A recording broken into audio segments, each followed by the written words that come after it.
चलिए हमारा next chapter है plane. In 3D geometry, a plane is a flat two-dimensional surface that extend infinitely in all directions. तो plane होता क्या है? आप एक कागज की शीट लीजिए, वो एक प्लेन है। अगर उस कागज को आप इनफाइनाइट तक फैला दो, उसकी लेंथ और ब्रेथ को अगर आप इनफाइनाइट तक फैला दो, एक्सटेंड कर दो, तो एक वो प्लेन है। आपकी घर की दीवारें जो हैं, आपकी रूम की दीवारें हैं, उनको आप इनफाइनाइटली एक्सटेंड कर दो, तो वो भी आपका एक प्लेन है।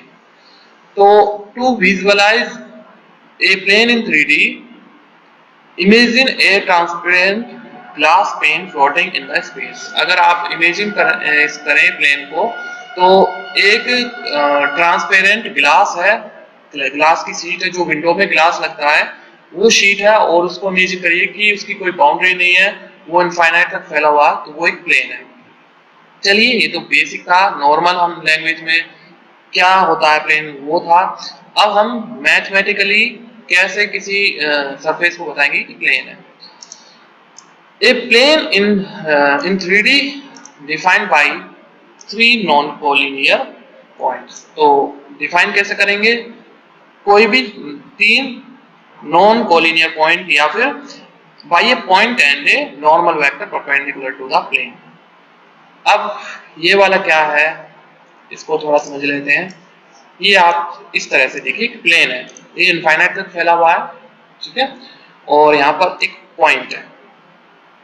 तो पॉइंट को डिफाइन करने के लिए या तो हम 3 नॉन कोलिनियर पॉइंट ले लेंगे, ठीक है, जो एक सीधी रेखा में ना हो, एक सीधी लाइन में ना हो, वो पॉइंट ले लेंगे, या फिर एक पॉइंट लेंगे और एक नॉर्मल लेंगे, ठीक है।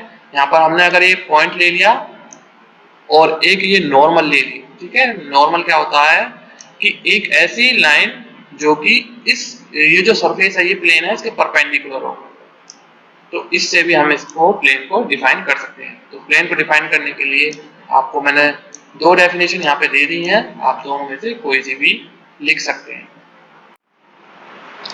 Next is general form of a plane. आप यहाँ पे जो इक्वेशन देख रहे हैं, ये इक्वेशन प्लेन की होती है।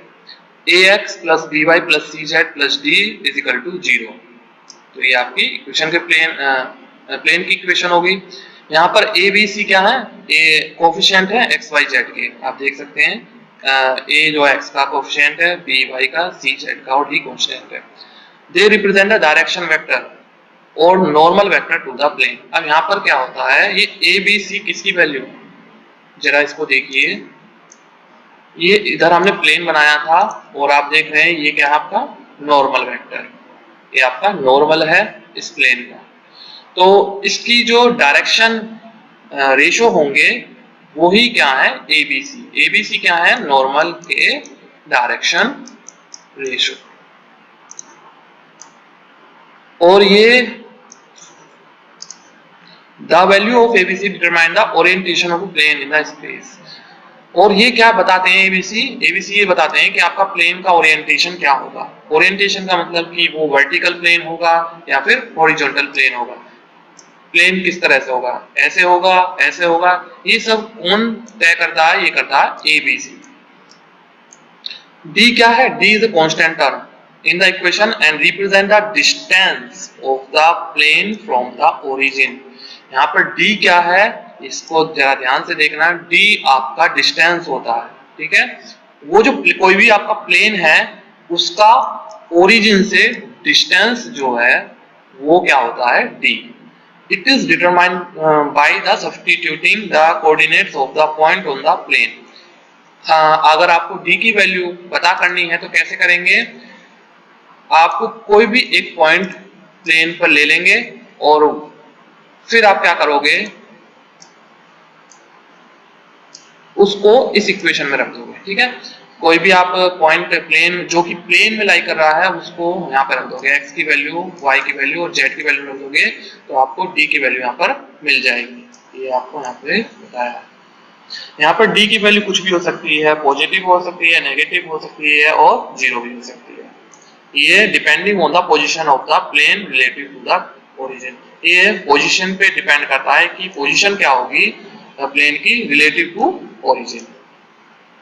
तो कुछ दूसरी फॉर्म की बात कर लेते हैं यहाँ पर जो प्लेन की होती हैं, जैसे कि वर्टिकल प्लेन। वर्टिकल प्लेन क्या होगा, जैसे कि नाम से ही पता चल रहा है, यहाँ पर वर्टिकल टाइप होगा ये प्लेन। ये वर्टिकल प्लेन है, x इजिकल टू ए। इसकी इक्वेशन ये होती है, आप देख सकते हैं कि ये x एक्सिस को a डिस्टेंस पर कट कर रहा है, ओरिजिन से a डिस्टेंस पर कट कर रहा है, और ये y एक्सिस और z एक्सिस के पैरेलल होगा। सेम हॉरिजॉन्टल प्लेन होगा, हॉरिजॉन्टल प्लेन y एक्सिस को कट करेगा और कितनी डिस्टेंस पर, b डिस्टेंस मान लीजिए, और ये आपका z एक्सिस और x एक्सिस के पैरेलल होगा। ठीक है। सिमिलरली आपका parallel to X Y plane की जो इक्वेशन होगी वो होगी z इजिकल टू सी। अगर आपको अब नॉर्मल इक्वेशन, नॉर्मल आपको दिया गया हो और साथ ही साथ कोई एक पॉइंट दिया गया हो, तो उसकी जो इक्वेशन है ये होगी x minus x naught a plus y minus y naught b plus z minus z naught c. तो ये आपका perpendicular to the vector a point normal form. ठीक है। इसके बाद आता है इंटरसेप्ट फॉर्म। इंटरसेप्ट क्या होता है, जैसे कि अगर आप बात कर रहे हैं सिंपली 2D की बात कर लीजिए, ये लाइन जो है, ये एक्सिस हो गया, ये वाई एक्सिस हो गया, ये लाइन है, ये लाइन जो एक्स एक्सिस को और वाई एक्सिस को कट कर रही है, इन्हें हम बोलते हैं इंटरसेप्ट। ठीक है। तो ऐसे ही अगर हम प्लेन की बात करें तो ये वाई और ये ओरिजिन से ए डिस्टेंस पर कट कर रही है, और ये लाइन वाई एक्सिस को बी डिस्टेंस पर कट कर रही है। लेकिन जब हम प्लेन की बात करें तो प्लेन क्या कर रहा है, ये ऐसे तो कट करता है, साथ के साथ जेड एक्सिस को भी, यहाँ जेड एक्सिस है, प्लेन है तो जेड एक्सिस को भी कट करेगा, और वो मान लेते हैं सी को कट करेगा। ठीक है। यहाँ पे कहीं पे जेड एक्सिस को भी कट करेगा, तो उसकी जो इक्वेशन की जो फॉर्म होगी वो इस टाइप का होगी, X upon A plus Y upon B plus Z upon C equal to 1। तो ये हमने लाइन के इक्वेशन में भी पढ़ा होगा, x upon A plus Y upon B is equal to 1, वहां पे z नहीं होता था, तो वो स्ट्रेट लाइन की इंटरसेप्ट फॉर्म होती थी। यहाँ पर ये जो है, अगर z अपॉन सी कर दें, ऐड कर दें, तो ये आपका प्लेन की इंटरसेप्ट फॉर्म हो जाएगी। अगर हम बात करें अब वेक्टर फॉर्म की, तो जो वेक्टर फॉर्म होती है प्लेन की वो ये होती है r dot n is equal to p। अब r क्या है, r is the position vector. ठीक है, ये पोजीशन वेक्टर होता है। n क्या है, नॉर्मल वेक्टर होता है, जो अभी मैंने ऊपर बताया था। और p क्या होता है, परपेंडिकुलर डिस्टेंस। और ये कहां से होता है perpendicular distance, from the origin to the plane. ये सब मैंने आपको ऊपर ही बता दिया था, तो इसका ध्यान रखेंगे वेक्टर फॉर्म में। अब दूसरी फॉर्म ये होती है n dot r minus R naught equal to 0। ये क्या है, plane passing through a given point. अगर आपको एक पॉइंट दिया गया हो और दूसरा आपको एक नॉर्मल वेक्टर दिया गया हो, ठीक है, नॉर्मल वेक्टर दिया गया हो, पॉइंट दिया गया हो, तो उसकी इक्वेशन होती है आपकी ये, n represent the normal vector to the plane. Normal जो कि प्लेन के परपेंडिकुलर होता है लाइन, वो normal vector. It is a vector that is perpendicular to the plane surface. ठीक है। और यहाँ पे r आपको पता ही पोजीशन वेक्टर होता है, और r नॉट आपको कोई पॉइंट दिया गया होगा।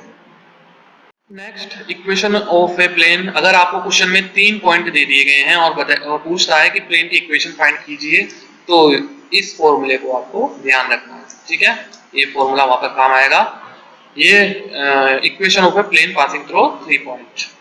सेकंड, ये एडिशनल है, इसे आप देख लीजिए। कभी आपसे पूछा जाए क्वेश्चन में कि 4 पॉइंट कोलिनियर हैं, ये वेरीफाई कीजिए, ये शो कीजिए, तो ये वाला फॉर्मूला लगाएंगे। ठीक है, यहाँ पर यही फॉर्मूला होता है, सिंपली इसमें थोड़ा सा मॉडिफिकेशन करके ये आ जाता है। अगर आपको वेक्टर फॉर्म में निकालना हो तो इस फॉर्मूले से आप निकाल सकते हैं। ठीक है, ये आपका कार्टेशियन फॉर्म में है, और जबकि ये आपका वेक्टर फॉर्म में। ठीक है। नेक्स्ट, अगर 2 प्लेन दिए गए हों, एक प्लेन ये एक प्लेन ये, तो उनके बीच में अगर इंटरसेक्ट कर रहे हैं तो एक दूसरे को, तो थीटा जो एंगल है वो कैसे निकालेंगे, उसके लिए होगा ये फॉर्म। ठीक है, ये आपका कार्टेशियन फॉर्म में होगा और ये आपका होगा वेक्टर फॉर्म में। इनको आपको ध्यान रखना, a1 a2 plus b1 b2 plus c1 c2। अच्छा, ये प्लेन जो होगा इनकी इक्वेशन कुछ इस टाइप से होगी।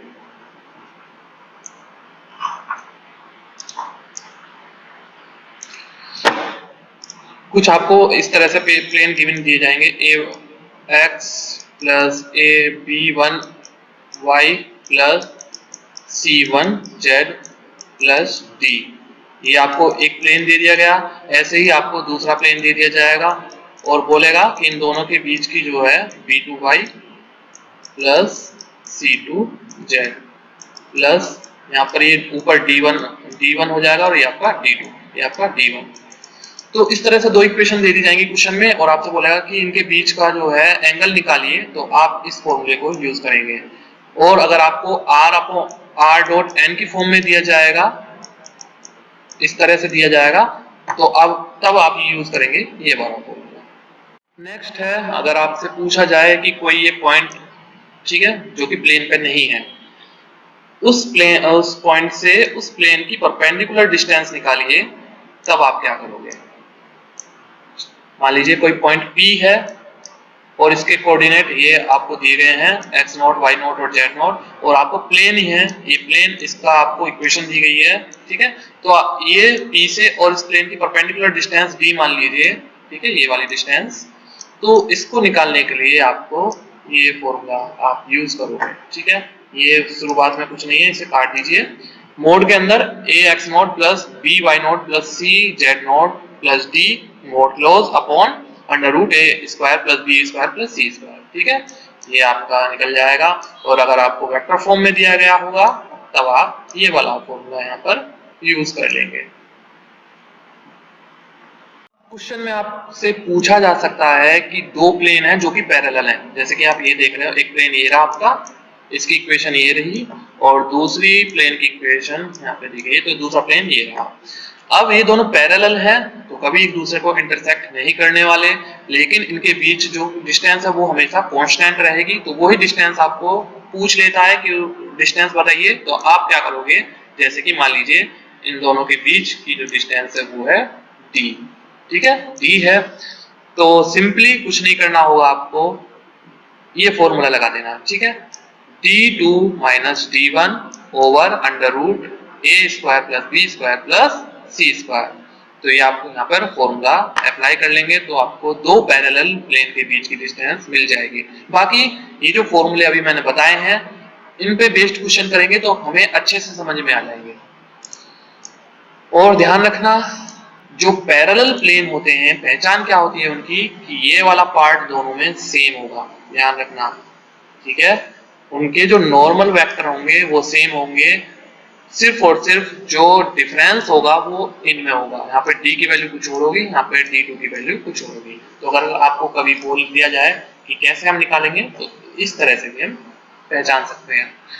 अब नेक्स्ट है हमारा इक्वेशन ऑफ बाइसेक्टर प्लेन। अब ये बाइसेक्टर क्या होता है, मान लीजिए एक प्लेन आपका ऐसा है और एक प्लेन ऐसा है, ठीक है, और इनके बीच में कोई एंगल है, तो ऐसे भी एंगल बना रहा, ऐसे भी एंगल बना रहा, ठीक है।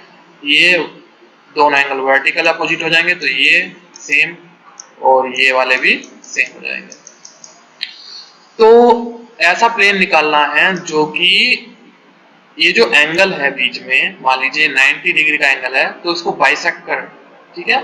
और अगर ये वाला प्लेन, अब यहाँ पर ये भी एंगल है तो इसको भी बाइसेक्ट करे, ठीक है। ये 90 है तो 45 पे बाइसेक्ट करेगा, जाहिर सी बात है, ठीक है। अगर इसको मान लेते हैं लेट, अगर ये 120 है तो ये 60 पे बाइसेक्ट करेगा।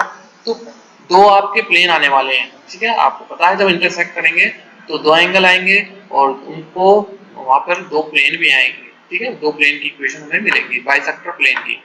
तो वो इस टाइप से होंगे, यहाँ से निकालेंगे, एक बार प्लस लेकर सोल्व कर लेंगे और एक बार माइनस लेकर सोल्व कर लेंगे। तो दो प्लेन मैंने आपको बताई थी कैसे आएंगे, ठीक है, प्लस और माइनस लेकर। तो ये था थ्योरी पार्ट। अब हम आगे क्वेश्चन करेंगे इन फॉर्मूले पे बेस्ड, और तब ये फॉर्मूले हमें आसानी से और अच्छे से क्लियर हो जाएंगे।